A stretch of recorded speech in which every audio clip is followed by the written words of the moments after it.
ओडिशार गोटे ऐतिह्य ओडिशार गोटे परिचय हूँ बरुणेश्वर मेला आई बरुणेश्वर मेला सब बेले दर्शक को मनोरंजन भी दे थाए आते लोक आसती से आज आसिक आम देखिपारू एत मात्रा ये कलाप्रेमी दर्शक था जहाँफल कि एत गुड़े यात्रापाटी एकाथरे थे भी सबू यात्रा पेंडाल गहली सबुठी दर्शक कलाकार को भल पाइबा और आशीर्वाद दिखती तो ये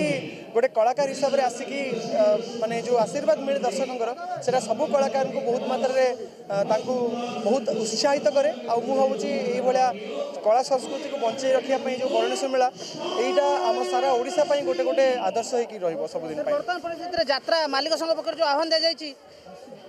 यात्रा संपूर्ण रूप से बंद हम याद्वारा कलाप्रेमी और कलाकार मान किपर क्षति पहुँच नहीं मत लगुच आज जमी गहली ये भल पाइबा खाली ये नहीं सारा ओडिशा रे यात्रा बहुत मात्रा भल पाइबा अच्छी तो सेमती दिन मो हिसाब से तो केवे आसब ना जो दिन कि यात्रा बंद हो कहीं यात्रा आम ओडिशा रे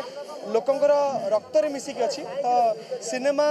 बोधे यात्रा पर मुझे आसब तो यात्रा गोटे एमती जिन जोटा कि केबे भी हटब ना और यात्रा सिनेमा अच्छी सिनेमा यात्रा द्वारा बहुत प्रभावित भी हुए तो उभय परिपूरक यात्रा को छाड़देले ओडिशार ऑडियंस रही पारे ना।